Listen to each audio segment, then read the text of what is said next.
spiritual children that will follow after you are gone as well. और देखिए, ये एक परंपरा के तौर पर होने भी चाहिए कि आपके जाने के पश्चात आपके द्वारा तैयार किए गए आपके आत्मिक संतान आपकी परंपरा को कायम रख पाए. It is very important in how we handle our spiritual fathers and the men of God. और देखिए, ये बहुत ही महत्वपूर्ण बात है कि हम अपने आत्मिक पिताओं को किस प्रकार से हम देखते हैं उनके साथ. Because it can determine how we are treated by our spiritual children in the future. क्योंकि यही बात आपके भविष्य में आपके आत्मिक संतानों के द्वारा बर्ताव जो आपके लिए होगा वो वैसा ही होगा जैसे आज आपने अपने आत्मिक पिता के साथ में किया. And what I share to you today is an absolute principle of God's Word. और जो मैं आज आपसे इस बात के विषय में चर्चा कर रहा हूँ ये बिल्कुल खरा और परमेश्वर के वचन के आधार पर सैद्धांतिक रूप से मैं आपसे कह रहा हूँ. This is not about making KG Esau be some type of idol for us to look to. और देखिए, ये कोई ऐसी बात नहीं कि मैं केजी ईशो को इस प्रकार से कह रहा हूं कि वे एक बड़े महान और एक मूर्ति या इस प्रकार से आप उसे लें.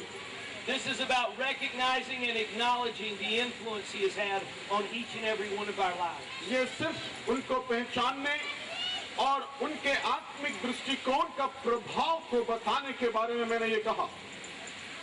The one thing that you will know that signifies a spiritual father. एक चीज जो आत्मिक पिता जो महत्व रखता है, जो जिस बात को ज्यादा तवज्जो देता है वो ये is the importance of relationship. और ये आपसी संबंध या उस रिश्ते के बारे में है. And if there is one thing I know about Pastor Esau, relationship is important to him. और पास्टर ईशो के बारे में मैं यही कह सकता हूं कि उनके लिए महत्वपूर्ण बात यह है आपसी रिश्ता, आपसी संबंध. So as much as I have enjoyed being with you in India over this past week, I encourage you to follow through in giving honor and respect. और जैसा पिछले सप्ताह मैं आपके साथ में समय व्यतीत कर पाया और मैं आपको ये बात कहकर उत्साहित करना चाहता हूं, आप यथा योग्य आप पास्टर केजी ईशो को उनके आदर और उनके सम्मान अवश्य दें. I have watched him in his humbleness and in his humility as he has served you over these many years. और मैंने उनकी नम्रता को, उनकी हलीमी को देखा है गत कई वर्षों से जो आपने अपनी सेवकाई में देखा.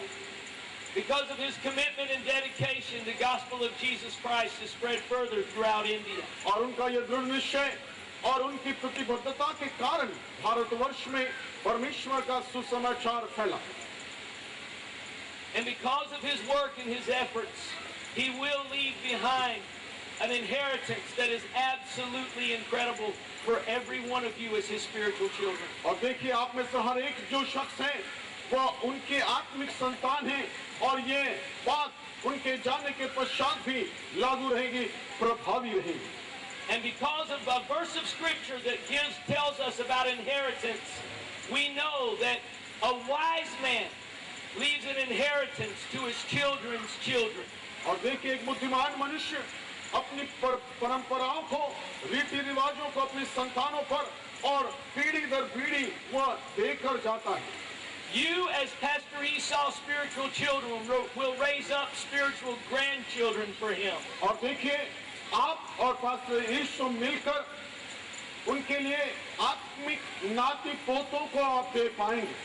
But in raising up those spiritual children for yourselves, you will leave an inheritance to the spiritual grandchildren that they will leave for you. और देखिए, ये आप इस बात को संभव कर पाएंगे ताकि जो आपने आत्मिक संतानों को उत्पन्न किया और उनके बाद उन आत्मिक संतानों ने अपने लिए संतानों को उत्पन्न किया, वे तमाम लोग आत्मिक संतान और उनके बाद आत्मिक संतान पीढ़ी दर पीढ़ी इस प्रकार परमेश्वर की सेवकाई कर पाएंगे.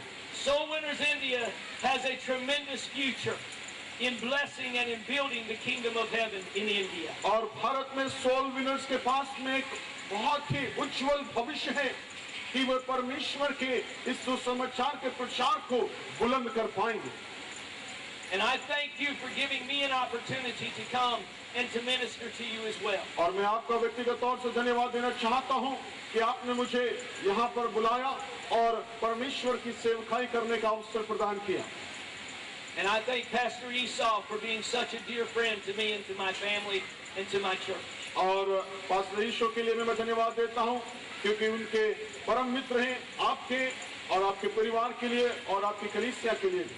My prayer for you and for Soul Winners India और मेरी प्रार्थना आपके और सोल विनर्स के लिए इस प्रकार से है is that God's blessings be upon everything that you do in the name of Jesus Christ. और प्रभु यीशु मसीह का अनुग्रह और आशीष आप सबों पर बना रहे जो कुछ काम आप प्रभु यीशु मसीह के नाम से करते हैं। And that you be empowered with greater anointing to preach the gospel. और ताकि आपके ऊपर परमेश्वर का महान अभिषेक बना रहे। May God bless you is my prayer, and I want you to know I love you, Soul Winners India. और मेरी प्रार्थना और दुआ आपके साथ में परमेश्वर आपको बहुत आशीष प्रदान करे। मेरी दुआएं आपके साथ में हैं। And I look forward to being with you again. और मैं उम्मीद करता हूं कि बहुत जल्द एक बार और आपके साथ रहूंगा। God bless you. परमेश्वर आपको आशीष दे।